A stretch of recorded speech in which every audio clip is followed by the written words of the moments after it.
ഹരിശ്രീ ഗണപതയെ നമ അവിഘ്നമസ്തു. സ്വാമി ശരണം. നമസ്തേ, ഞാൻ തങ്കം കല്ലങ്ങാട്ട്.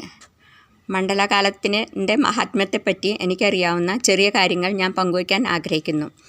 എല്ലാവർക്കും അറിയാവുന്ന കാര്യമാണ് മണ്ഡലകാലം എന്നാൽ വൃശ്ചികം 1 മുതൽ ധനു 11 വരെയുള്ള കാലയളവാണ് എന്ന്. ഹിന്ദുമതത്തിൽ പറഞ്ഞിരിക്കുന്ന ആചാരങ്ങൾക്കൊക്കെ പ്രത്യേക തലങ്ങളുണ്ട്. ഹിന്ദുമതത്തിലെ ആചാരങ്ങൾക്ക് പലതരം വ്യത്യസ്തതയും ഉണ്ടാകാം. ആധുനിക ജനതയ്ക്ക് അതിൽ അസ്വീകാര്യമായ പലതും ഉണ്ടാകാം. പക്ഷേ ആ ആചാരങ്ങളെ ചുഴിഞ്ഞു നോക്കിയാൽ അതിൽ ശാസ്ത്രീയമായ തത്വങ്ങൾ ഉണ്ടെന്ന് നമുക്ക് മനസ്സിലാവും. ശബരിമല സന്നിധാനത്തിൽ എത്തിച്ചേരുമ്പോൾ തന്നെ ഭഗവാന്റെ ശ്രീകോവിലിന് മുന്നിൽ തത്വമസി എന്ന് എഴുതി വച്ചിരിക്കുന്നത് കാണാം. സാമവേദത്തിൻ്റെ സാരാർത്ഥമാണ് തത്വമസി എന്ന് പറയുന്നു. അതുകൊണ്ട് ഉദ്ദേശിക്കുന്നത് തത്ത് അത്, ത്വം നീ, അസി ആകുന്നു, അത് നീയാകുന്നു, അത് എന്ന് ഉദ്ദേശിക്കുന്ന ഈശ്വരനെ തേടിയാണല്ലോ ശബരിമലയിലെ സന്നിധാനത്തിലേക്ക് എല്ലാവരും എത്തുന്നത്. ഒരു നിയന്ത്രണവും ഇല്ലാത്ത ഇന്നത്തെ ജീവിത സാഹചര്യത്തിൽ ഈശ്വരനെ തേടിയുള്ള യാത്ര അനിവാര്യം തന്നെ. ആ യാത്രയിൽ തന്നെ നമുക്ക് നമ്മുടെ ഉള്ളിൽ ഒളിഞ്ഞിരിക്കുന്ന ഈശ്വരനെ കണ്ടെത്താൻ സാധിക്കുന്നു. ബ്രഹ്മചര്യം അനുഷ്ഠിച്ച് ബ്രാഹ്മമുഹൂർത്തത്തിൽ ഉണർന്ന് ആ സമയത്ത് തന്നെ കൊടും തണുപ്പുള്ള വെള്ളത്തിൽ കുളിച്ച് ക്ഷേത്ര ദർശനം ചെയ്ത് സാത്വികമായ ഭക്ഷണങ്ങൾ മാത്രം കഴിച്ച് മനസ്സിൻ്റെയും ശരീരത്തിൻ്റെയും കളങ്കങ്ങൾ എല്ലാം മാറ്റി 41 ദിവസത്തെ വ്രതവും നോറ്റ് അന്നദാനവും നടത്തി ഗുരുസ്വാമിയുടെ അനുഗ്രഹത്തോടെ ശബരിമലയിലേക്ക് യാത്രയായി പമ്പാ നദിയിൽ ചെന്ന് കുളിച്ച് പമ്പാ ഗണപതിയെയും മറ്റ് ദേവീദേവന്മാരെയും ഭക്തിപൂർവ്വം തൊഴുത് അവിടെ നിന്നും നീലിമല തുടങ്ങിയ മലകളുടെ കഠിനമായ പാതകളിലൂടെ കാട്ടുമൃഗങ്ങളെയും മറ്റും വകവയ്ക്കാതെ കല്ലും മുള്ളും ചവിട്ടി യാത്ര ചെയ്താണ് സന്നിധാനത്തിലെത്തുക. ഇപ്പോൾ വഴിയൊക്കെ നന്നാക്കിയിട്ടുണ്ട്. എങ്കിലും കയറ്റം കയറിയുള്ള യാത്ര ദുഷ്കരം തന്നെ. ഇങ്ങനെ വിഷമം പിടിച്ച സാഹചര്യത്തിലൂടെ ആണല്ലോ സന്നിധാനത്തിൽ എത്തുക. ഇങ്ങനെ ദുഷ്കരമായ ചര്യയിലൂടെയുള്ള യാത്ര സ്വന്തം ആത്മതലം തേടിയുള്ള യാത്രയാണ്. അതുകൊണ്ട് അവിടെ എത്തുമ്പോൾ തന്നെ ജീവിതത്തിൻ്റെ അർത്ഥശൂന്യത നമുക്ക് മനസ്സിലാകുന്നു. നമ്മൾ ആത്മതലത്തിലേക്ക് ഉയർത്തെഴുന്നേറ്റ് കഴിഞ്ഞു. നമ്മുടെ ഉള്ളിലെ ഈശ്വരാംശം പ്രത്യക്ഷമായി കഴിഞ്ഞു. അതുകൊണ്ടാണ് അവിടെ എത്തുമ്പോൾ ഭഗവാൻ പറയുന്നത് തത്വമസി, നീയും ഞാനും ഒന്ന് തന്നെ, അല്ലെങ്കിൽ നിൻ്റെ ഉള്ളിലെ ഈശ്വരനെ നീ കണ്ടെത്തി കഴിഞ്ഞു. പിന്നെ നമുക്കറിയാവുന്നതാണ് പ്രപഞ്ചത്തിലെ എല്ലാ ജീവജാലങ്ങളിലും ഈശ്വരാംശം ഉണ്ട് എന്നത്. പക്ഷേ നമ്മളാരും അതേപ്പറ്റി ചുഴിഞ്ഞു ചിന്തിക്കുന്നില്ല, ചിന്തിക്കാൻ തയ്യാറല്ല. എനിക്കോർമ്മയുള്ള ഒരു കാര്യം, എൻ്റെ കുട്ടിക്കാലത്ത് ഞങ്ങളുടെ സ്വന്തക്കാരുടെ വീട്ടിൽ കുറച്ച് താറാവിനെ വളർത്തിയിരുന്നതായി കണ്ടിട്ടുണ്ട്. അതിൽ ചാരനിറമുള്ള ഒരു താറാവിൻ്റെ കഴുത്തിൽ സ്വർണ്ണ നിറമുള്ള ഒരു മാല. അതാരും ഇട്ടുകൊടുത്തതല്ല, വിരിഞ്ഞപ്പോഴുള്ളത്, അല്ലെങ്കിൽ വളർന്നപ്പോൾ വലുതായി കാണപ്പെട്ടത്. അതിൻ്റെ കഴുത്തിൽ എങ്ങനെ ഈ മാലയുണ്ടായി എന്ന് പലപ്പോഴും ഞാൻ ചിന്തിച്ചിട്ടുണ്ട്. അതുകൊണ്ടാണ് ആ വിഷയം ഞാനിപ്പോഴും മറക്കാത്തത്. അതുപോലെ തന്നെ മൃഗങ്ങളിൽ, പക്ഷികളിൽ, പൂക്കളിൽ, ശലഭങ്ങളിൽ ഒക്കെ കാണുന്ന വർണ്ണചിത്രങ്ങൾ. പക്ഷികളെപ്പറ്റി പറയുമ്പോൾ മയിലിനെ പറ്റി ഒന്ന് ഓർത്തു നോക്കൂ.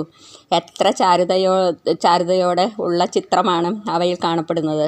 അതുപോലെ തന്നെ വൃക്ഷങ്ങളിൽ നിന്ന് ലഭിക്കുന്ന വൈവിധ്യമാർന്നതും സ്വാദിഷ്ടവുമായ ഫലങ്ങൾ.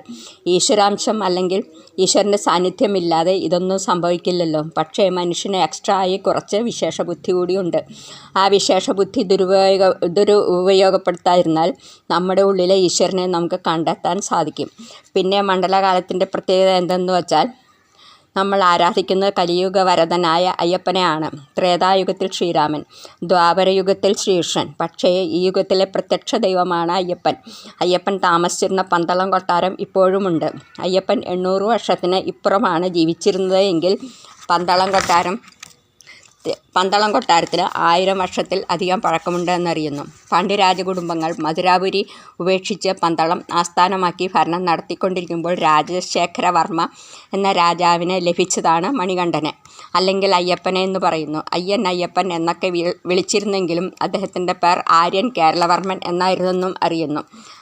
അയ്യപ്പനെ പറ്റി പല കഥകളും ഉണ്ട്. എങ്കിലും ഞാൻ വായിച്ചറിഞ്ഞതായ ഈ കാലഘട്ടത്തിന് യോജിക്കുന്നതായ ഒരു കഥയാണ് ഞാനിവിടെ പറയുന്നത്. ഉദയനൻ എന്ന കൊള്ളക്കാരൻ, ഉദയൻ എന്നും കേൾക്കുന്നു, ശാസ്താക്ഷേത്രത്തിലെ മേൽശാന്തിയെ കൊല ചെയ്യുകയും അതുകൂടാതെ രാജകൊട്ടാരത്തിലെ ഒരു രാജകുമാരിയെ തട്ടിക്കൊണ്ടുപോയി തടങ്കലിൽ പാർപ്പിക്കുകയും ചെയ്തത്രേ.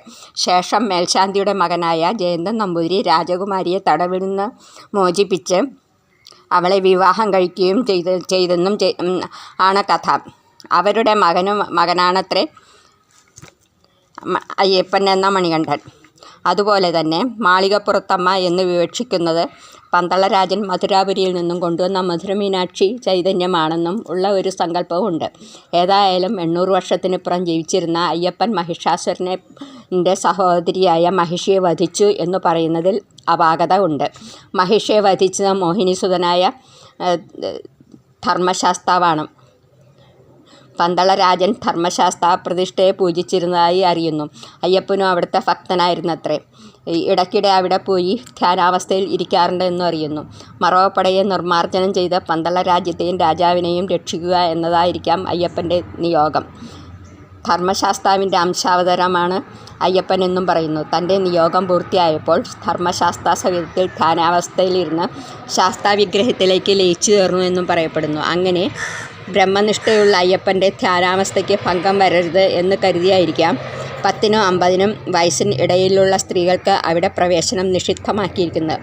പൂർണ്ണ, പുഷ്കല എന്നീ പേരുകളുള്ള പത്നിമാർ ശാസ്താവിന് ഉണ്ടായിരുന്നുവെങ്കിലും ശബരിമലയിലെ ശാസ്താപ്രതിഷ്ഠയും ധ്യാനാവസ്ഥയിലായിരുന്നു എന്നും പറയുന്നു.